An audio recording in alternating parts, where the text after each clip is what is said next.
The house was hushed, save for the gentle hum of the fridge and the occasional creak from the aging floorboards beneath my feet.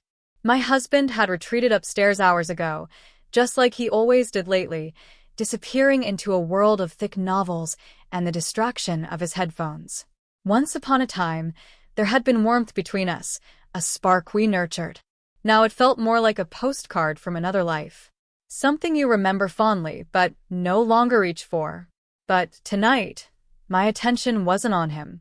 It drifted to the downstairs den, to the young man sitting sprawled out on the couch, thumbing through a book that rested casually on his lap. My son, Carter. He'd come home from college for the weekend, mentioning something about needing a break from campus life. Just that. A quick excuse, but something in the way his gaze lingered on mine when he walked in said there was more to it. And when he'd smiled and said, "It's good to be back, Mom," I felt it, something unspoken crackling in the air between us, subtle but unmistakable. The hours crept by. I stayed in the kitchen, pretending to tidy up, though I did little more than shift the same plate from one end of the counter to the other. My thoughts weren't on chores, they were with Carter. His laugh floated through the hallway, low and warm, and it stopped me mid-motion. He didn't laugh much anymore. Not since his father and I began drifting apart. Not since the weight of silence replaced the sound of shared moments. I wiped my damp hands on a dish towel and stepped to the edge of the living room. He glanced up, his face softly lit by the golden glow of a corner lamp.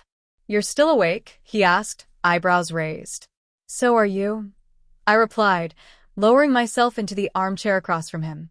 "What are you reading?" He tilted the book so I could see the cover, a weathered novel we used to read together back when bedtime stories were our nightly ritual. I smiled faintly. "You held on to that?" "Of course. You always said it was special," he replied. The moment hung between us.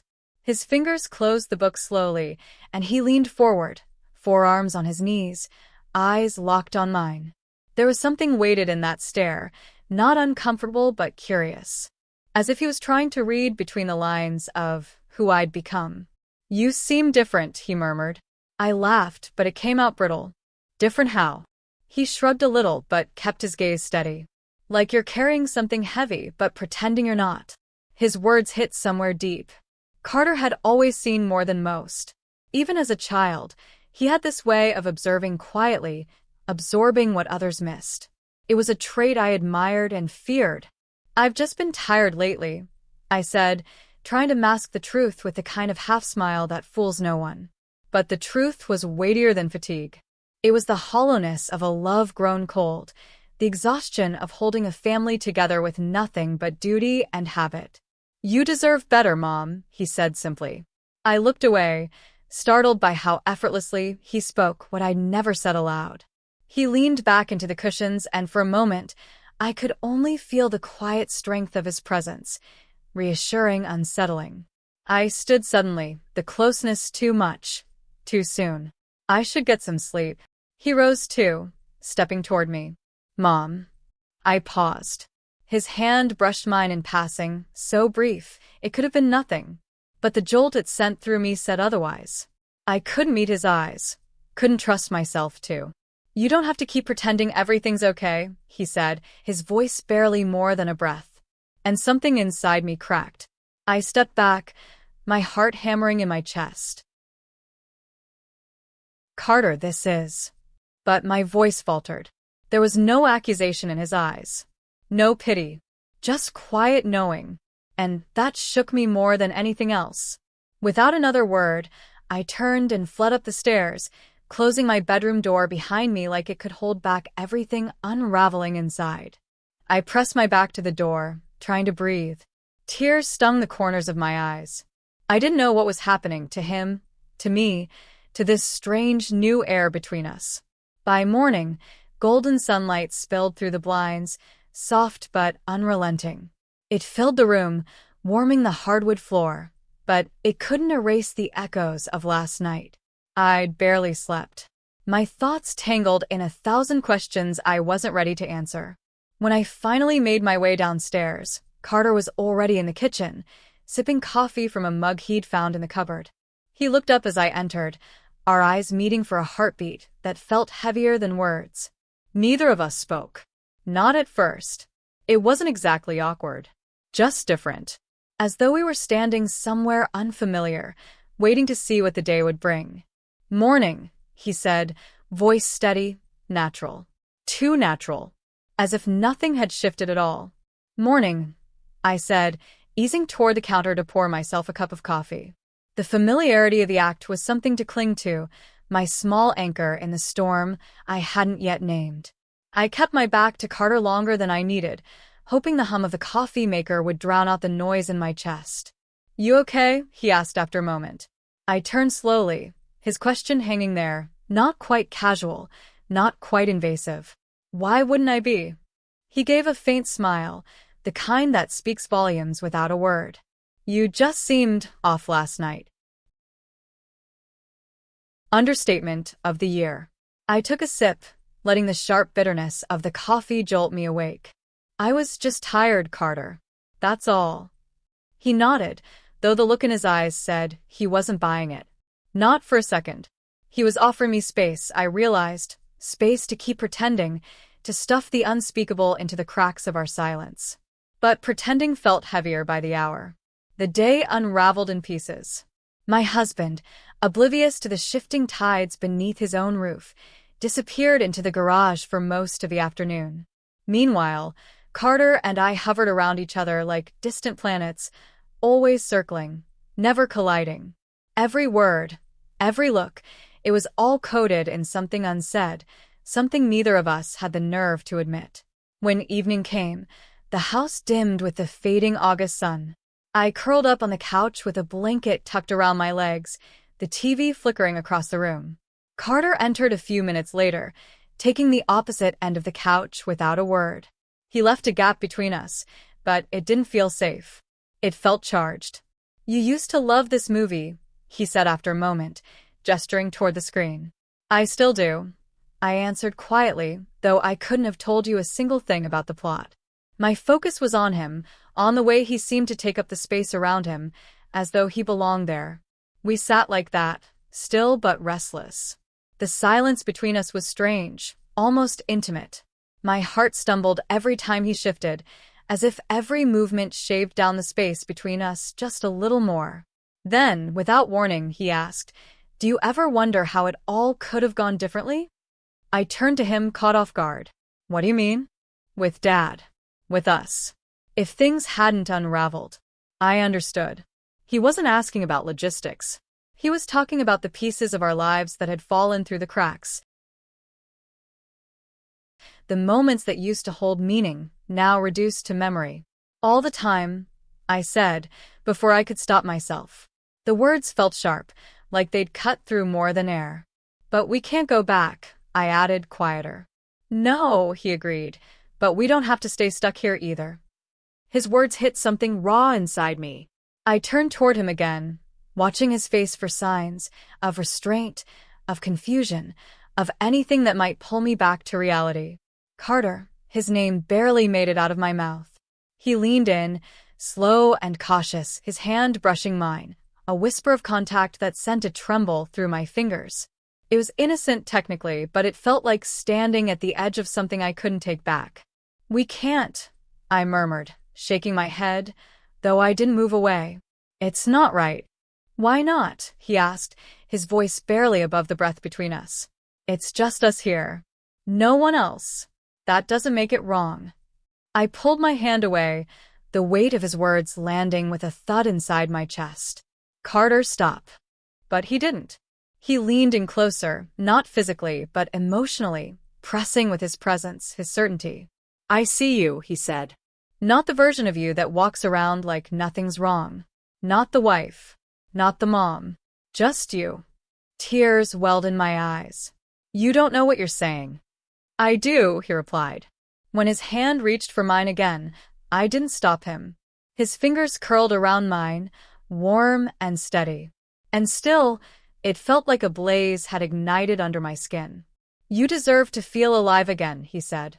His voice was soft, but the truth in it was a shout I couldn't ignore. I wanted to believe him. I wanted to let that warmth fill all the empty places inside me. But the fear, the guilt, they were louder. I stood quickly, clutching the blanket to my chest like armor. This has to stop. I can't. We can't. He didn't try to argue as I rushed out, heart pounding in my throat. But his words followed me, echoing behind closed doors. You deserve to feel alive. I couldn't sleep that night. I lay in bed with my back to the door, his words repeating like a song I didn't want to hear. The image of his face, the depth in his voice, it all haunted me in fragments. By morning, the sky had turned overcast, heavy with the weight of late summer humidity. My husband had already left for work, as he usually did on Saturdays. The moment the front door clicked shut, the silence in the house thickened. Carter stood at the kitchen island, pouring himself coffee. He looked up the second I walked in. There was something unreadable in his gaze. "Morning," he said, his tone even. "Morning." My voice cracked with restraint. I reached for a mug, trying to appear unfazed, but my hands trembled slightly as I poured the coffee. The ordinary rhythm didn't help this time. It only underscored how nothing was ordinary anymore. "About last night," he started. I raised a hand. "Please don't." "Yes, we do." Carter set his mug down gently, then turned to face me with the kind of focus that made my breath catch. "You're acting like none of it happened," he said. "But it did. And I'm not going to act like it didn't." I met his eyes, heart thudding in my chest. "Carter, we can't. Whatever this is, it's not right." "Why?" His voice rose, not with anger, but urgency. "Because someone out there says it isn't? Because a rule book written by people who don't know us decided we don't fit their mold? That doesn't make this any less real." His words hit me like a wave. I wanted to refute them, to pull back into the safety of certainty. But nothing came. Because he wasn't entirely wrong. That truth settled deep inside me, burning. I turned away, clinging to the edge of the counter, like it could keep me upright. "That doesn't change anything," I finally said. "It's still wrong. I'm your mother." "You raised me," he said, quieter now. "But I'm not a boy anymore. I'm 21, and I know what this is." I closed my eyes, trying to hold on to some sliver of calm. "Then please," I said, barely above a whisper, "don't make this any harder than it already is." Silence followed. Then I felt him move closer. His presence was overwhelming, warm, like the late summer heat that lingered too long in a room. "I'm not trying to make it harder," he said gently. "I just want you to be honest with yourself. With me." When I opened my eyes and looked at him, I saw the hesitation in my own reflection. The conflict. The ache. "Honesty doesn't erase the reality," I murmured. "It doesn't fix this." His gaze held mine, open and vulnerable. "Maybe not. But it changes what we do from here." His words settled around me like mist.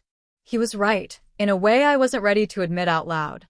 We couldn't erase it, couldn't pretend anymore. It had happened. It existed now between us. But acknowledging it felt like stepping onto a path from which there was no return. I took a step back. "I can't do this. Not now. Please, Carter. I just need time." He didn't protest. He gave a soft nod, shoulders tensing with unspoken emotion. "Okay," he said quietly. "Take all the time you need. But I won't act like this isn't real." I nodded, unable to speak. My throat was too tight. I left the kitchen without another word, fleeing to the solitude of my room. But even there, I couldn't shut out the storm he'd stirred. His words echoed long after the door clicked shut behind me. "You don't have to pretend. This is real." The rest of the day passed in a blur. I buried myself in tasks that didn't need doing, scrubbing countertops, organizing drawers, anything to stay away from him. By nightfall, I was drained, yet nothing inside me felt settled. I sat in the living room, a book in my hands, though I hadn't turned a page in over 10 minutes. Then I heard his steps, light but deliberate. Carter paused in the doorway. "Is it okay if I sit?" he asked. I nodded. He eased into the chair across from me, the space between us thick but not suffocating. For a while we said nothing. I'm not trying to push you, he said at last. I want to understand. I lowered the book to my lap. Understand what? He looked at me with a softness that made it hard to breathe. What are you really afraid of, Mom? I held his gaze, the question sharper than I expected. Losing you, I said simply. Losing what we already have. You won't, he replied with certainty. Even if you tried. His words soothed something in me, but the fear lingered like smoke. This isn't just about us, I said. It's about your dad. It's about our family. About how the world would see something like this. He leaned forward. The world doesn't need to see anything. This is between you and me. That's all. I shook my head, tears pressing behind my eyes. It's not that simple. Maybe it is, he said softly. Maybe we just make it harder because we're scared. For a heartbeat, I let myself imagine it. Us. Without consequence. Without fear. But then reality returned, sharp and cold. I stood, my hands trembling. I need some air. I grabbed my coat and stepped outside. The late summer night hit me hard, thick with humidity, yet bracing. I walked the quiet streets of our Seattle suburb, each footfall a hollow echo. I didn't know where I was going. I just knew I couldn't sit still. When I finally returned, Carter was in the hallway. He didn't speak at first. He just watched me. You okay? He asked finally. No, I said, truthfully. But I will be. He nodded slowly, his expression unreadable but kind. I meant what I said. I'll wait. As long as you need. I didn't answer. Instead, I turned and climbed the stairs, his words trailing after me like a shadow I couldn't shake. In the days that followed, things didn't go back to normal. Not really. But something changed, something quiet. The tension softened, morphing into a different kind of energy, one we didn't name. It showed up in little moments. A touch of his hand brushing mine in the hallway. The way he lingered on the couch after everyone else had gone to bed. The way we talked more than we used to, long, slow conversations that stretched into midnight. And one night, I found myself sitting beside him again on the couch. The lamplight cast a warm glow across the room, painting everything gold. My husband was, as usual, upstairs with his distractions. And Carter was there, beside me, in the silence that had somehow become sacred. Carter was absently scrolling through his phone, the blue light reflecting in his eyes, but I could feel the unspoken awareness between us, like a current humming just below the surface. Then, out of nowhere, his voice broke the quiet. Do you remember that summer we spent at the cabin by Crescent Lake? I looked up, surprised by the sudden question. Of course. You were, what, 10? 11, he corrected gently, a small smile pulling at his lips. That was the year you taught me how to swim. I let out a soft laugh, the memory warming something inside me. You were so stubborn, scared of the water, but you kept trying. I've never seen anyone so determined. He turned toward me then, his expression open, steady. I wasn't proud because I swam. I was proud because I didn't let you down. His words landed harder than I expected. I felt my breath catch. There was something in his tone, earnest, raw, that pressed against something tender in me. You've never let me down, Carter, I said quietly. The weight of the moment settled over us, making the air feel heavier. He didn't speak. Instead, he reached out slowly, his fingers brushing against mine. The contact was soft, unsure, but it lingered. I didn't pull away. Mom, his voice was low, tinged with a vulnerability that made my heart ache. I can't stop thinking about you. I shut my eyes. The words sank deep, like stones in still water. Carter, this is. Please, he cut in, not demanding but resolute. Just let me say it. When I opened my eyes again, his were already on me, unguarded, full of feeling. I know this is complicated, he continued. I know it's messy. And maybe we don't have the words for it. But I can't keep pretending. I can't keep pushing it away. His honesty knocked the air from my lungs. Every part of me mirrored what he felt, but saying it out loud was something else entirely. "You don't know what you're asking," I whispered. "Yes, I do," he replied, calm and unwavering. "I'm not asking for something you don't already feel. I just want the truth between us." I turned my gaze to the floor, unable to withstand the intensity in his eyes. "It's not that simple." "Maybe it is," he said, his fingers curling slightly around mine. "Maybe we've just been telling ourselves it's impossible because we're afraid." I didn't know how to answer. He wasn't wrong. I was afraid of what this meant, of what it could change, of how deep the desire had grown. But more than anything, I was afraid of how much I needed it. "Carter," my voice trembled. "We can't." He shook his head, gently, his voice soft but resolute. "We already did. We've already crossed that line. The question is whether we're strong enough to stop hiding from it." The room felt like it was folding in around us. The weight of everything, spoken and not, pressed between us like a tide I couldn't hold back anymore. I turned toward him slowly. His eyes locked on mine, filled with something vulnerable and steady, a reflection of all the things we hadn't allowed ourselves to say. Before I had the chance to talk myself out of it, I leaned in. The kiss was featherlight, careful, an unspoken question. And still, it felt like everything changed in that single breath. When we pulled apart, he looked at me like I was something fragile and sacred. "Are you okay?" he asked gently.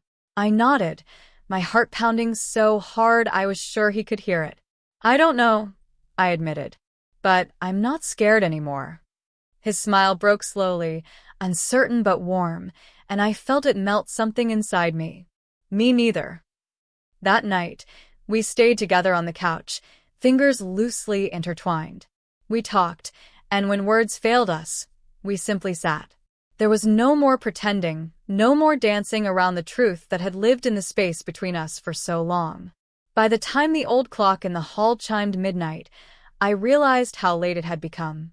"I should go to bed," I said, though the idea of leaving him felt strangely hollow. "Stay," he whispered. His eyes searched mine, just for a little while longer. I hesitated, but in that look, in the way he reached for me without reaching, my last walls fell. I nodded. "Okay." And so I stayed. The hours melted into quiet touches, soft words, moments suspended in time. It wasn't about the physical space between us anymore. It was about everything unspoken, everything we had finally allowed ourselves to feel. By the time the soft light of dawn spilled through the window, I knew one thing with certainty. There was no going back. What we had wasn't a mistake. It was real, and it belonged to us.